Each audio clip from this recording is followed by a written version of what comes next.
to another track guide. Oh, this one's a good one. We're at Mount Panorama, and Mountainous, I'm mountainous joined panoramas. I'm joined as usual by the Lauren. man, the legend, the Drake Poke himself, Darren. And we're also joined Big poke. by I'll come back to that, by a special It's I'm going to say celebrity, world-renowned Mount Panorama Bathurst expert, Angry Jock is here as Good, well, ladies good and hello, evening. gentlemen. hello. Hello. Are we all right, boys? Yeah. Yeah, a little bit scared. Darren's nervous already, isn't he? You can tell. Somebody was shouting out lap times at me. I was like, ugh. Wasn't Mount me. Panorama, eh? Mm. This is a big one, isn't it? Do we? I know I enjoy this track. I'm, again, as usual, not very good at it, but I like it. But what do you Yeah, reckon? yeah. I like I to drive it. Don't like to race it because mm, it's crashy. Hmm. very crashy. Yeah, I'll agree with that. Very, very crashy.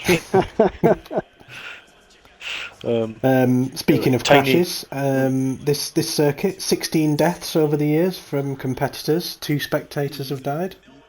Yeah, Oh, that's I that's think almost as bad as Monza. Is it Monza or well, Can't remember. I think did it was one I Spa believe similar? last time we talked about deaths. Just getting the morbidity in there straight away. the Yeah. last person that died there was Mark Porter. Okay, And us. She. racer. Yeah, Dunlop Super 2 V8 Supercar driver. I can't off the top of my head remember exactly when, Hmm. but I think he lost it going over the top of Skyline Okay. and was sitting broadside in the track. Somebody basically came in and ran straight through the driver's door. Yeah, it's always a big one up there. Yeah, there's no Um, small crashes here. How no. long is this circuit? 3. Oh, go on, Jock. 6.13 kilometres, I believe. There you go. It's 3.8 Sorry, miles. I'll tell you that. So, 6.213. on a lighter note, means you could probably fit world's longest sausage would run round here 10 Here he is. times. Okay. Because I've did you had to know go. that the world's Here we- longest sausage is a yeah, shocking 38.99 miles long? that's Now, just That's so incredible. it's long. made in Romania, so Yeah. any of these people that are in Romania have been like, there's not a lot of food in Romania. It's because you fucking put it in a sausage, you stupid cunts. Anyway, sausage fact. Yeah. It felt like quite an angry sausage fact. I suppose that's Slightly longer because than the TT cups. it's we're sort of lacking some really good sausages around here, which not like it needs it Yeah, with we were what chatting else about is this going on. actually.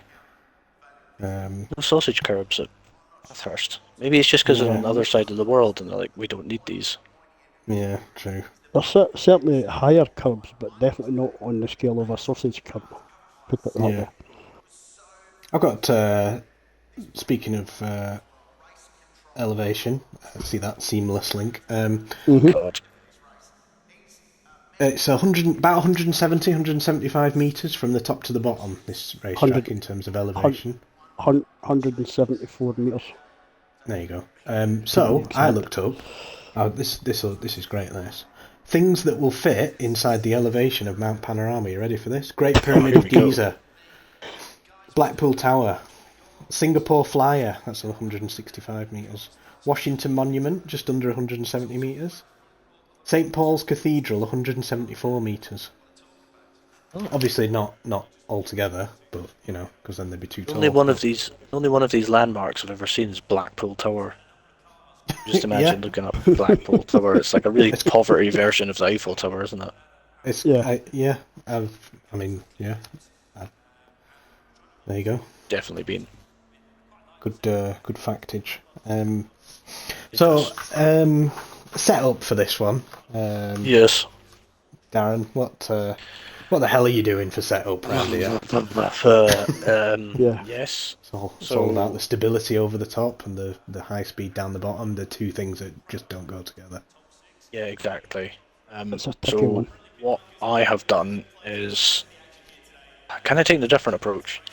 The setup I have for this Porsche is not really aimed at full speed or full downforce. It's actually more aimed at keeping the tyres not ticking. So my thinking in that is basically, yeah, you can push for a couple of laps, but after a couple of laps, if your tyres are starting to go, because the margins are so small, especially like a couple of turns up the hill, basically running one wall and then running the wall on the other side of the track. If you start getting a random bit of understeer in between those two walls, game over. Yeah. So I have got the car more set up for tyre life, so it can drive to what the car can do, and I get a little bit longer out the tyres, hoping that someone else puts it in the wall. Preferably behind me. If you do it in front of me, I'm fucked anyway. So I actually got it set up quite stiff, with quite fast rebound as well compared to what I usually use. So it's quite interesting because it's so bumpy in certain places around here. Yeah, so I've got like slower rebound on the front and then quite fast on the rear. So the slower on the front's just to try and kind of stop the kind of snap oversteer as you kind of like come off the ground and land again. It's like bouncing around. It kind of just settles that out a little bit. Especially those bits coming down off a skyline down through the dipper. Yeah. That's. Then I've also lifted front up. I usually run the front pretty slammed for most circuits because race circuit is nice and smooth. It's not nice and smooth here. It's push. No. So I've got the front up at 55. When you consider it's a public road at any other time of the year, you know, it's. Exactly. There's potholes everywhere. Yeah. People walking their dogs. There's school crossings. I've lifted it up a little bit, and then the other one that I think is actually quite important that people might not think about, brake ducts. Okay. So usually I run 3 in the front, just generic. I just run 3 on the front. Anything lower, they're gonna get a bit too hot. Anything higher, they're just too cold. Here, if you run 3 in the front, your brakes will be cold at the exact moment you need them. Yeah. So yeah, I've knocked the fronts down to 2 and the rears on 2 as well. Yeah. Because you think there's only really 1, 2, maybe 3, 4 places where you're actually hard on the brakes at any one time anyway, so. They're all after big long straights. Yeah. Other than the one up the hill. Like especially that one coming down off the hill, if your brakes go blue and you're trying to brake it near for 150 should be green. 150 metres, it's. Yeah, you're gonna carry it on. Yeah. And then probably hit a wall or someone else or yeah, that's about it. Like a little bit higher, focusing more on higher degradation rather than loud speed. Yeah. Even for qualifying as well, because if you can do one fast out lap, it doesn't matter because it doesn't count. Around the next lap, if your tyres are like hooked, you're screwed by the time you get to the hill. Yeah, if you mess up qualifying as well, it's a big hit to take around here because it's such a long time till you get round to actually doing a timed lap. So yeah, and it's not worth just thinking that, about. If you happen to have a bad starting position in it, it's so difficult to get past anywhere in this track. Yeah, that's something I'm trying not to think about just now. Yeah, there's so much to think about here. Like in that instance as well, you're also at the mercy of sort of crashes in front of you on those opening laps, with everybody on top of each other really. as well. Yeah. Any time through the track, like if someone loses it coming down the hill in that really tight bit, if you're not paying attention and you don't see, like if you're not paying attention to like the yellow flags and stuff, Yeah. you're coming down there full tilt and they're trying to straighten out again, you're taking them out, they're going to take you out, and it's going to be another pile up, someone else is going to go in the back of you. Yeah. Yeah, it's worth being very aware of those flags. The thing is, you think you come through that crank at the chase, you're doing around 300 k's an hour, so it's a big stop to try and make if somebody's sitting broadside in the track. Yeah, that's exactly. There's Okay, nowhere to go. well, if you want to take us out, Darren, we'll have a look at the racetrack. Do you prefer Indian or Chinese? Oh, now you're asking. I know a joke about takeouts, but that's for another time. I'd probably lean towards an Indian, but on any given day, I would be very happy with either. White food bonanza. If you were stuffing it in a sausage, would you prefer an Indian or a Chinese? Oh, that's a tough one. That corner there, Darren, I'm not sure. Where would you normally brake coming up there? Because there's a little access road on the left-hand side. Yeah, there's a board just before that access road. Yeah. I'll jump on the anchors about there. I think once it's nice and warmed up, we can go somewhere in between the two of them. I don't like to push it in the Porsche. The Porsche isn't very good at braking. No. I prefer to do my braking early and let it balance out and get on the throttle earlier. Yeah. Rather than try and push the brake in too late. If you push the brake in too late, it just understeers and then you're way off. No, that one there, you're better off dabbing the brakes just before you go over the crest, let off and then straight back onto the brakes again. Yeah, so every time I straighten up. Then here I like a first gear and I look for that square edge corner and get in the throttle. The thing is, there's two ways to take that.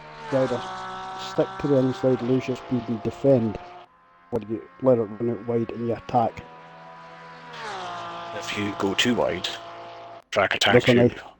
Yeah. And this one here, that concrete strip there, you need to get as far over that as you possibly can. Leave possibly just the two right-hand wheels on the track side of the white line. I like this as a second last signboard there as a little marker. Yeah. Right, so let's have a go through this. Up here I'm braking at the 100 meter board. 100 meter board, yeah. Drop it in a second, try and find that camber. I'd like to use as little of that curve as possible because I find it really upsets the car sometimes. I think they're better than just for the last corner of it. Just tapping it. So then up here, there's a board just before an access road. Here. Yeah. Bit late there. Keep it in nice and tight, get in the throttle as early as you can. Use the exit. Like to not lift fully around here. And then like dump it in a second, then first throttle. Then from here, I'm trying to hold this flat. Like, if you get understeer there, and then out wide, aim for the inside curve, don't lift, because if you lift you get understeer in this. That one really unsettles it sometimes. I like to use the engine slow down here as well. Too much on the brakes and the back end will come round on you. And it's bad juju. Just a little settle the car. I sometimes tend to short shift second to third along there, just to try and keep it a wee bit more settled. You really need to get that last corner there right. I might need to do another lap here because there's so many things that I'm trying to think about at once. So yeah, coming out wide here, open this up, hold your speed as much as possible. Yeah. I'm on my book 150 board. Do that just at the 150 or just after it. Holding close to that curve on the inside. You say 140, try and... Let's try and go for a fast one. See if I can remember anything else. In terms of critical corners around here, this first one's a big one because you lose so much time if you get this wrong. That went quite well. Because if you go too far, you end up with sometimes you bite the oversteer and you lose a lot of drive just even with that itself. Yeah, which is only multiplied as you head up this mountain straight into Quarry Bend. Especially if you've got somebody right up there chuffing getting a draft off you. Yeah. I'm gonna go. Yeah, I think this into the cuttings another one that's from here up to about the one after here. There's little line through there. And that, yeah, with that metal grate, I always aim for that metal grate, try and turn in just before you get to it.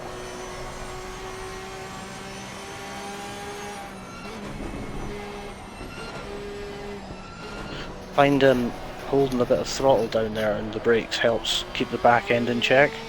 Mm-hmm.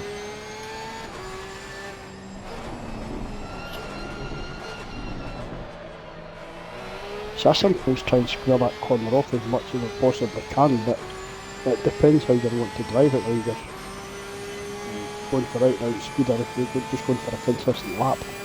Yeah, it's another one where you want to prioritise the exit to maximise the speed and stuff down this Comrade Straight. We go into the chase, which actually was only became the chase in, I believe, 1987. It used to be a complete mile long straight down there. There was no turn off from the time you came out of Forest Elbow to there. Yeah. That was it, but apparently some of the sports cars were actually lifting off at the hump under the bridge. Okay. And that's why that was put in. Darren's not had enough, so he's going for another one. The last one invalidated. Okay. We head up the mountain straight again, up into this quarry bend. I'm going to look out for that board as mentioned on the left. Yeah. There it is. Just hook it in there and then hook the left goes over there. There we go. Yeah. You use plenty of road there on the exit. Yeah. Flat through this little section and hard on the brakes into that one's actually that's a difficult one. It's actually a difficult one to get. If you turn left, you've got to watch you don't cut it too tight, but try and get it so you're braking in a straight line as well, you know? Yeah, that's it. This track really doesn't take any prisoners. No. I think more than any other track, the setup and the knowledge is always beaten by just pure practice. Get those laps in, get yourself familiar with it and get comfortable. The thing is, it's a track that I really enjoy, but I don't profess to actually be any bloody good at it. Same, mate, same. Now this one in here, just as you turn in there, that runoff at that wide area there on the right hand side. Yeah. 2010 it was, I think. It was Fabian Coulthard in a V8 supercar race. Okay. As he turned in, the back wheel tyre punctured and spat him straight through the chase. I think he rolled about 7 or 8 times and just got out, shook his head and kind of waved to the crowd and away he went again. Fair enough. It's on YouTube and it is immense. One to look out for then. Oh. 243. Yeah, well, it's really hard.